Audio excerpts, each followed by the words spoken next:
Assalomu alaykum hurmatli kuzatuvchilar. Hammamiz bilamiz, traktorlar ikkita toifaga bo'linadi. Bu 150 ot kuchigacha bo'lgan va 150 ot kuchidan yuqori. Axion 850 traktorimiz shu ikkita toifaning o'rtasida joylashgan bo'lib, bu ham yengil ishlarni ham qila oladi va og'ir dala ishlarni ham bemalol qila oladi. Traktorimizning nominal ot kuchi 233 ot kuchiga teng. Va bu ot kuchini maxsus Power Boost programmasi orqali 270 ot kuchigacha ko'tarish qobiliyatiga ega. Va bu dalada murakkab ishlarni osonlik bilan amalga oshirishga yordam beradi. Traktorimizning g'ildiraklar bazasi 2,98 m.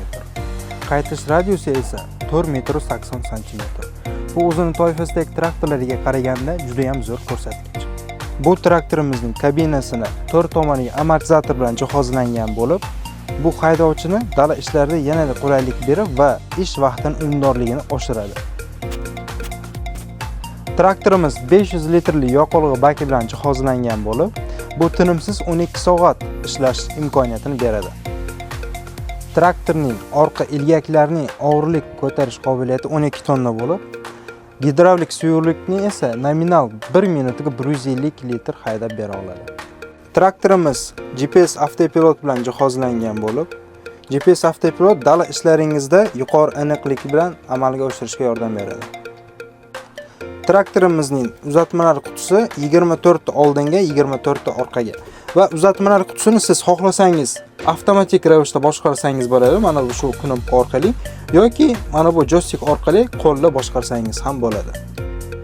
Axion 850 traktori o'zi haqida o'zi qayg'ura oladi. Bu nima degani? Dala ishlarida sirpanish holatida buni o'zi aniqlab, orqaga ilgan agregatingizni o'zi ko'taradi va o'zini sirpanishdan olib chiqadi.